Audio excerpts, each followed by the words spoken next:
You're listening to the N2K Space Network.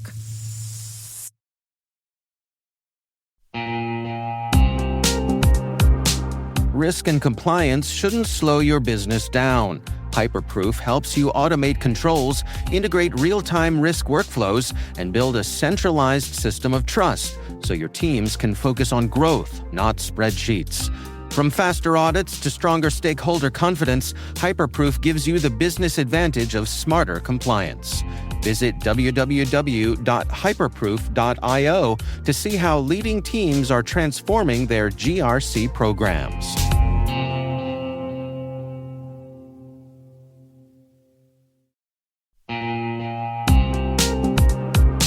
At Thales, they know cybersecurity can be tough and you can't protect everything.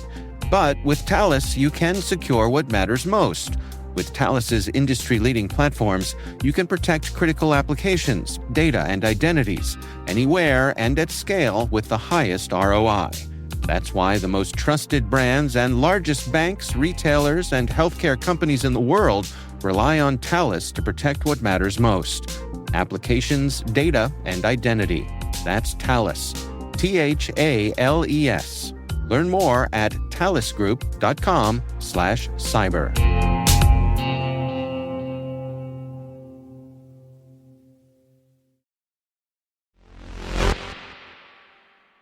Today is October 30th, 2025. I'm Maria Varmazis, and this is T-Minus. T-Minus.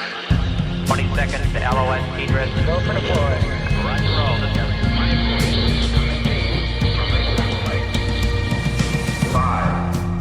Karman Space and Defense has acquired 5 Axis Industries for $83 million in cash and approximately $5 million of Karman common shares. The UK Space Agency to receive almost £2.8 billion over the next 5 years for science and technology research and development. Japan's Axelspace Corporation has signed agreements with governmental organizations from Ghana and Kenya to support Earth observation data usage. STC Group has committed to a prepayment of $175 million for future services from AST SpaceMobile. China says that it is on course to land astronauts on the moon by 2030.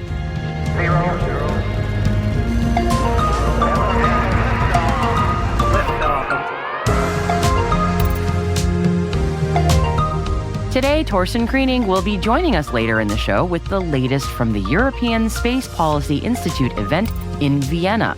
And we'll be sharing my monthly catch-up with Greg Gillinger from Integrity ISR. Greg and I will be chatting about all the happenings with Chinese and Russian satellites in orbit and what we can learn from their movements.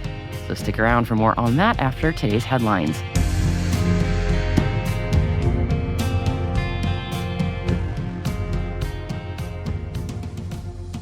Happy Thursday, everybody. Thank you for joining me. We're kicking off today's show with some news from China, so let's dive in. And China says that it is holding firm to its goal of landing astronauts on the moon by 2030 and has outlined a schedule of development and testing for its ambitious crewed lunar program.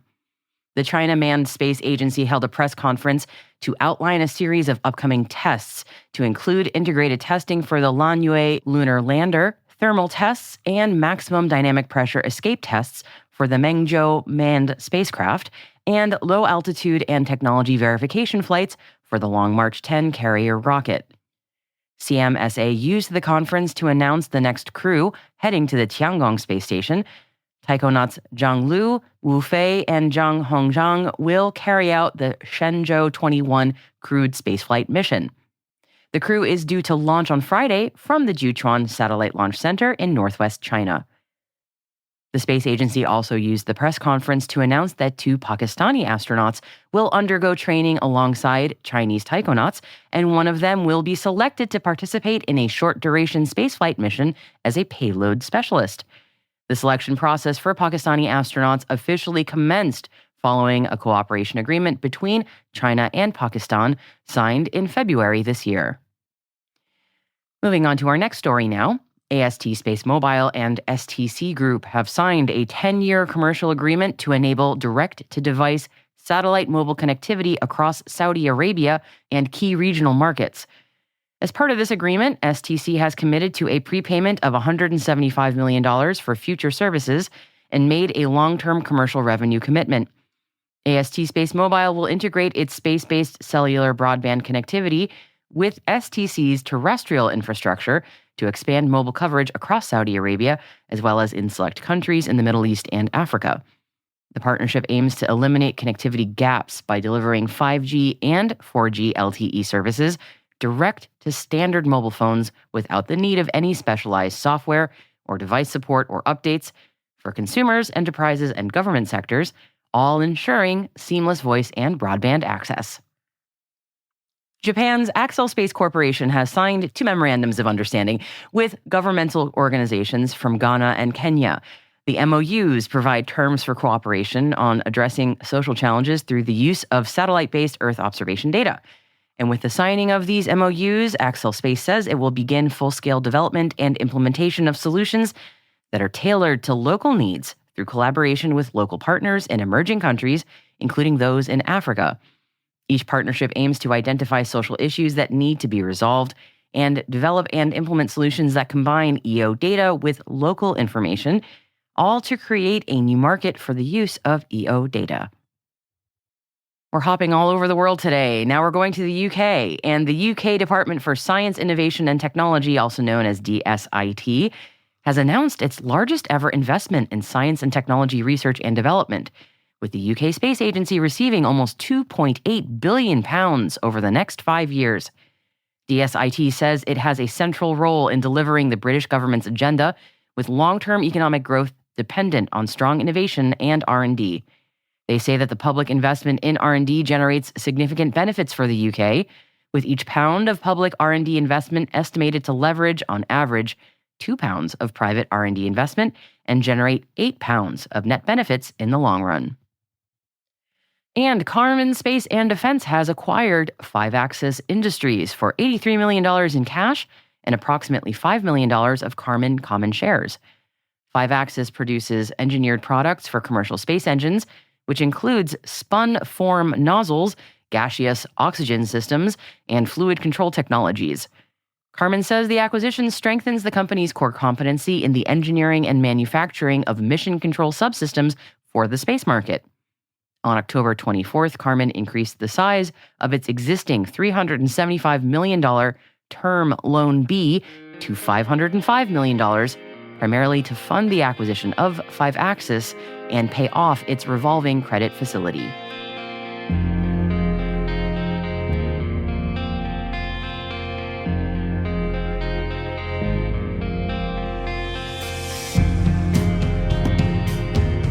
And that wraps up today's top 5 stories for you, friends.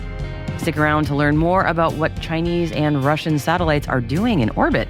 But before we get to all that, N2K senior producer Alice Carruth joins me now with a look at the other stories that are making the headlines today. Alice? Maria, we've included 2 additional links in today's selected reading section of the show notes.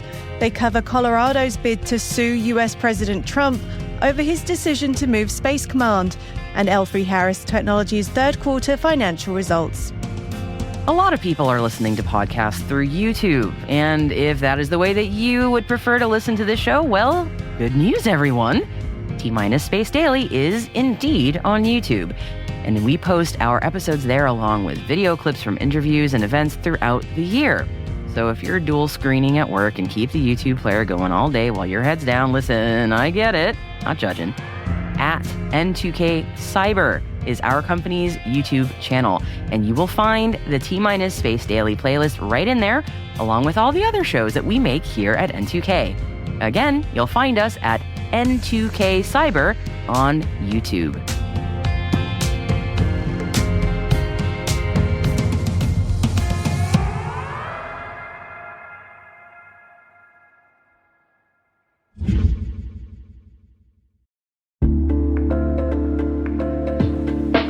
And now, a word from our sponsor, ThreatLocker, the powerful zero-trust enterprise solution that stops ransomware in its tracks. Allow listing is a deny-by-default software that makes application control simple and fast. Ring fencing is an application containment strategy, ensuring apps can only access the files, registry keys, network resources, and other applications they truly need to function. Shut out cybercriminals with world-class endpoint protection from ThreatLocker.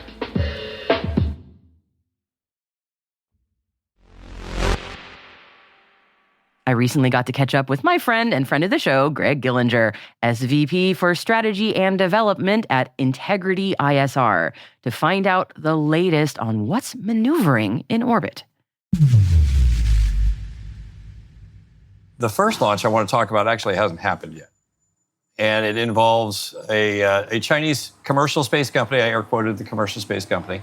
But it's a company called Land Space, and they appear to be ready to test launch what they call their Zhuque 3 rocket. And the interesting thing about this, it's got 9 engines, very similar to a Falcon 9, and they're going to try and land the booster after they launch this particular rocket. They've done a couple of test firings of the engines, the rocket with a payload.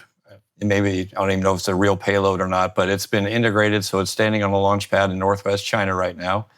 And they've announced they're going to try and launch this thing and recover the booster no earlier than the 3rd of November, so early next week. So we've got our eyes and ears tuned in for that for sure. Is that the answer to the Falcon 9? Is that the idea of sort of the rough equivalent there? It's not as capable as the Falcon 9, but it's nearly as capable. So in terms of what they've advertised, in terms of lift capacity, it's about 80% of what the Falcon 9 is able to do. Unlike the Falcon 9, it uses methane plus liquid oxygen for a fuel, which is a little bit cleaner burning fuel. Landspace was actually the first company to launch into orbit using methalox. That's the new fuel type there. Your listeners are probably familiar. New Glenn uses methalox as well as Starship.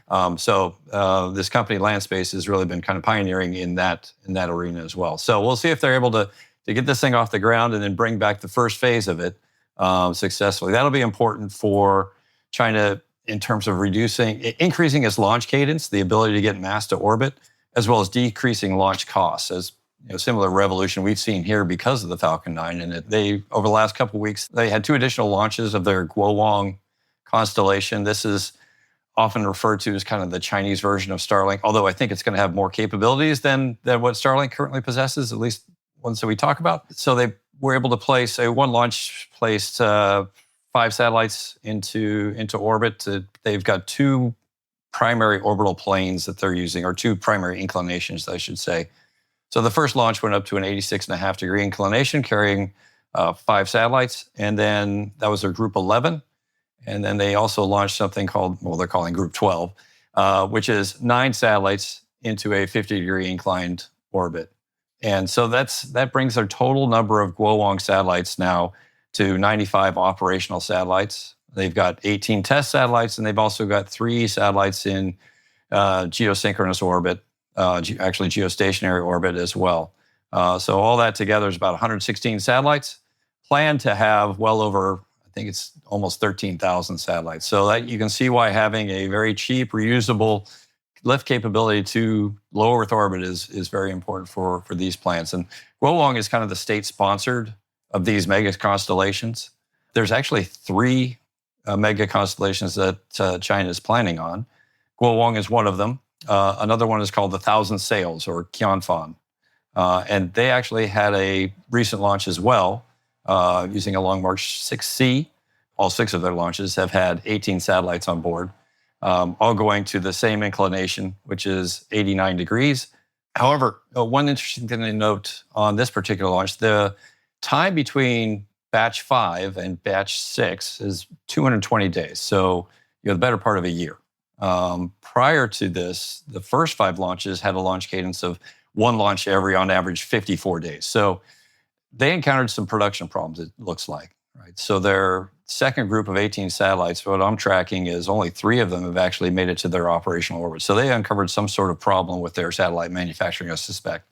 And I think that's what caused the extended period between batch 5 and batch 6. So we'll see how batch 6 behaves. And what the implications are for their launch cadence. I'm just thinking to compare Guowang, we just hit 10,000 for Starlink, so a little bit of catch-up needed, but I'm sure the catch-up can happen quite quickly once UK starts launching at a fast cadence, so I guess we'll see. Indeed, and there are others working on reusable space launch capacity in China as well. This is the one that appears to be furthest down the road, but it's certainly something that they're focused on. More traditional launch, China launched its largest rocket, which is the Long March 5 Bravo or 5B. And this time it had an extended fairing on it. So standard fairing is about 12.3 meters. This one is about 5 meters greater, close to 18 meters long in same diameter, but just taller. You wouldn't do that on accident, right? So that to me indicates a larger satellite with either some sort of larger payload. Maybe there's discussion about using a larger bus with more power capacity. Could be any of those things. And on board was what they call the TJS-20 satellite, which is going out to geosynchronous orbit. Just launched a couple days ago. So it's still in what they call geosynchronous transfer orbit. So it's working its way out there. Expect to see that thing settle in the next 7 to 10 days or so. The interesting thing about this is that they've only launched 2 other satellites with this extended fairing on a Long March 5, and that was the Yaogan 41, which they launched in late 2023. And a few months after that, in early 2024, they launched what's called TJS-11. TJS satellites have a number of different possible uses. Some are used for missile warning. Some are used, we believe, for signals collection, and still others we aren't really sure what they're used for. The same manufacturer for TJS-11 is the manufacturer for TJS-20, and TJS-11 has been associated with a signals collection mission on unclassified sources. So we're waiting to see where TJS-20 winds up in GEO. In the case of TJS-11, it is kind of in the vicinity of that Yaogan 41 satellite that I mentioned previously. What I didn't mention previously is Yaogan 41 is a GEO-based imaging satellite that we believe is capable of pretty good resolution from that distance. So about 5 meter resolution from a position 36,000 kilometers above the equator is pretty good. So I'm looking to see where they wind up parking TJS-20. What inclination is it going to be? Is it going to have any other interesting Chinese neighbors that we need to know about? Maybe they're working together. We'll wait and see. The final interesting space operation that happened, I will say, is that we had SJ-23, which is one of these Chinese wandering satellites. It's out in GEO and spends a lot of its time just above the GEO belt, tracking west, and then it decreases its orbit and it's under GEO, so it starts tracking east. And it's been tracking west now, or was tracking west for about 220 days or so, up until last week when China reduced its altitude, which caused it to reverse its course and start tracking back to the east. So it basically covers from, actually east of Guam all the way over to Central Africa. That's kind of its path, which is, yes, it's a long way. Yeah, I'm just thinking it's like a weird figure 8 almost. As it's operating below the GEO belt, its figure 8 is kind of tracking to one direction or another. So it's not completing the figure 8. It's kind of, heading off to either to the east or to the west. What was interesting about this particular maneuver is that it looks like Chinese operators timed it so that that SJ-23 would have about a 47 kilometer close approach with another Chinese satellite called TJS-14, which was launched in 2024.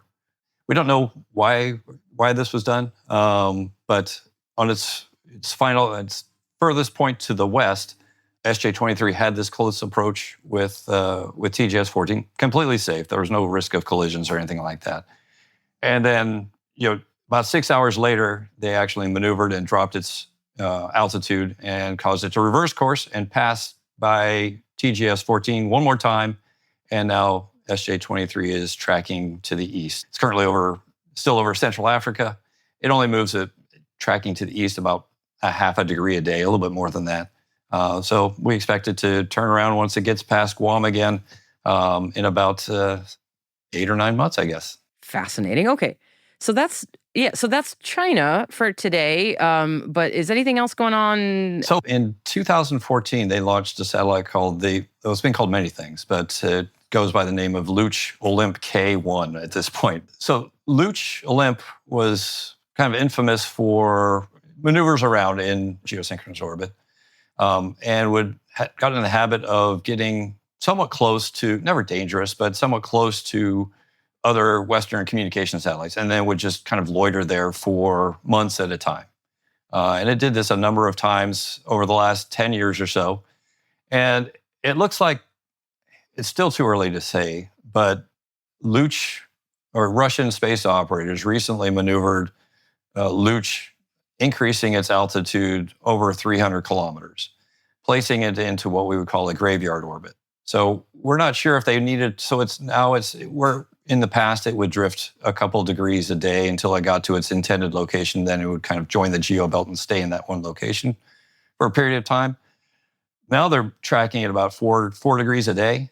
So they either are trying to get someplace in a hurry, or what's potentially is this satellite's mission has run its course, and maybe they're close to being out of fuel or something, and Russia's doing the responsible thing and getting it out of the way and putting it into this graveyard orbit. We won't know for sure for a few months. Apparently, the satellite is still active in terms of communications, but this behavior is unusual for Luch K1. There's a Luch Olymp K2 out there that is still more than active and hanging out with Western communication satellites and GEO. So there's still other things to keep our eyes on in terms of the Russians. But it seems that, at least for now, might need to pour one out for Luch Olymp K1. Is there anything else that you wanted to highlight, Greg, since I've got you here? Anything else that you wanted to share? No, I think the only other thing I'd say is that Integrity ISR, we'd have a number of online courses that kind of break down some of the concepts that we talk about here, Maria. And we're a company made up largely of veterans. And so the month of November, we like to have a special sale for all veterans out there. So from the 1st through the 30th of November, we're offering half off the cost of tuition for many of our online courses. And folks can go to integrityisr.com or isruniversity.com and sign up there. And we've got a special promo code. If they use T-, then that'll give them the ability to save 50% off the tuition price. Our thanks to Greg Gillinger for joining us for our monthly space intelligence check-in. And if you have a question that you would like him to answer, send it on over to us. space@n2k.com is our email, and we will make sure to share your questions with Greg.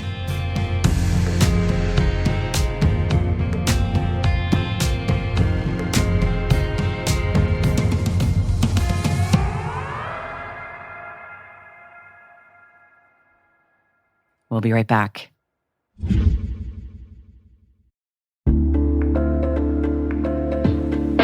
What's your 2 a.m. security worry? Is it, do I have the right controls in place? Maybe, are my vendors secure? Or the one that really keeps you up at night, how do I get out from under these old tools and manual processes? That's where Vanta comes in. Vanta automates the manual work so you can stop sweating over spreadsheets, chasing audit evidence, and filling out endless questionnaires. Their trust management platform continuously monitors your systems, centralizes your data, and simplifies your security at scale. And it fits right into your workflows, using AI to streamline evidence collection, flag risks, and keep your program audit ready, all the time. With Vanta, you get everything you need to move faster, scale confidently, and finally, get back to sleep. Get started at vanta.com/cyber. That's VANTA.com/cyber.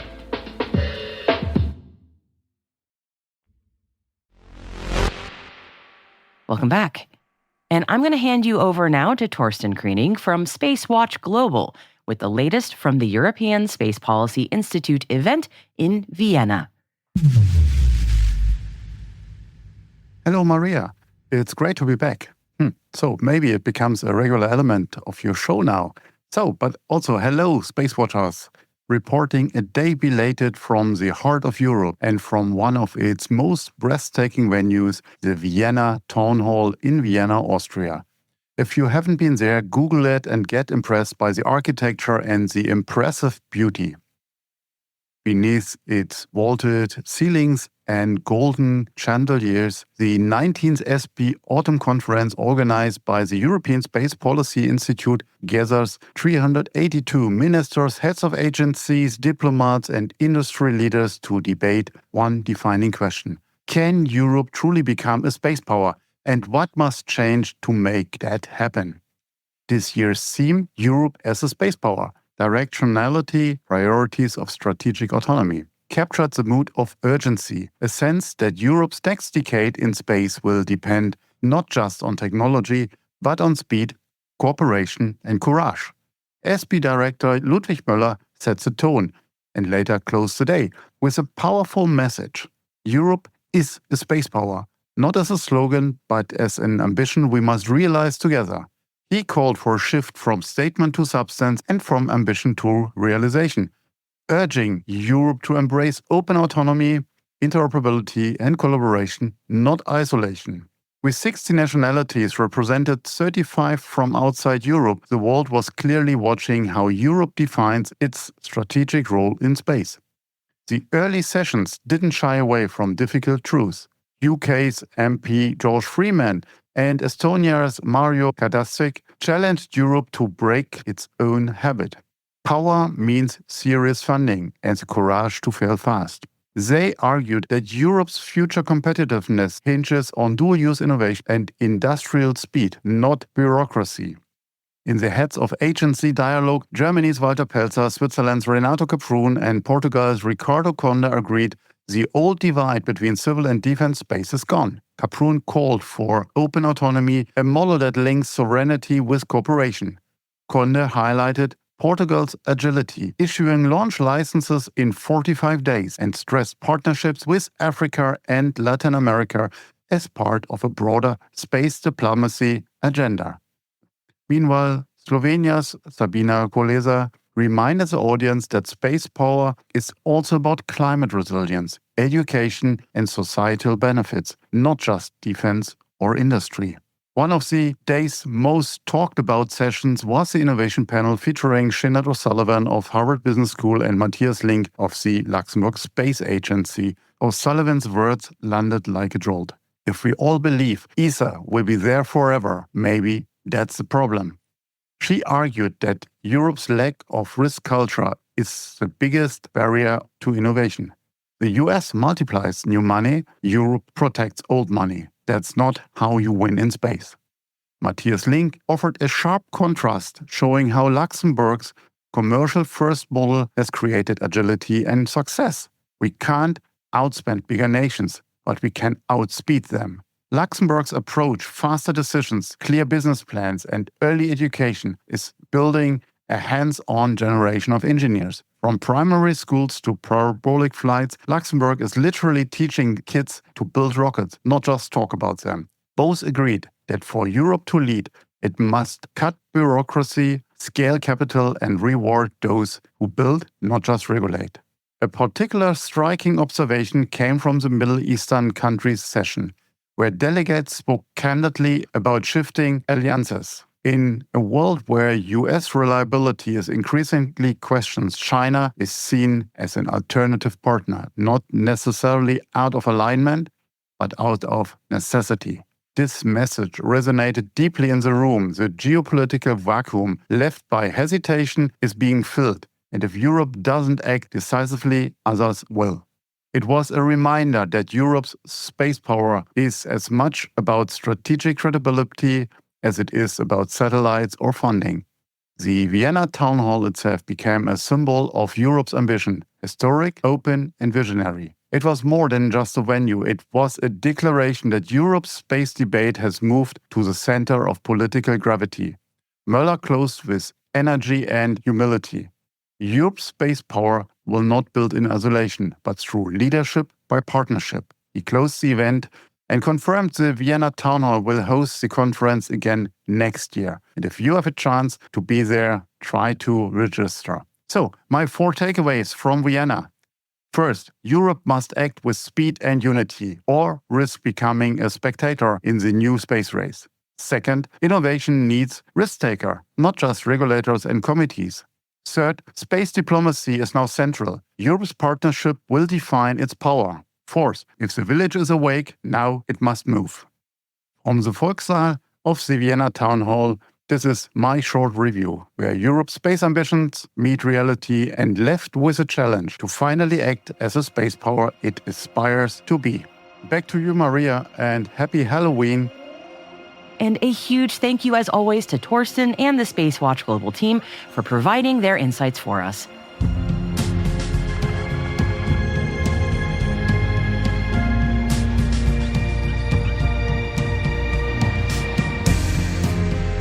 And that's T-Minus, brought to you by N2K Cyberwire. We'd love to know what you think of our podcast. Your feedback ensures we deliver the insights that keep you a step ahead in the rapidly changing space industry. If you like our show, please share a rating and review in your podcast app. Please also fill out the survey in the show notes or send an email to space@n2k.com. We are proud that N2K Cyberwire is part of the daily routine of the most influential leaders and operators in the public and private sector, from the Fortune 500 to many of the world's preeminent intelligence and law enforcement agencies. N2K helps space and cybersecurity professionals grow, learn, and stay informed. As the nexus for discovery and connection, we bring you the people, the technology, and the ideas shaping the future of secure innovation. Learn how at n2k.com. N2K's senior producer is Alice Carruth. Our producer is Liz Stokes. We are mixed by Elliot Peltzman and Trey Hester, with original music by Elliot Peltzman. Our executive producer is Jennifer Iben. Peter Kilby is our publisher, and I am your host, Maria Varmazes. Thank you for listening. We'll see you tomorrow.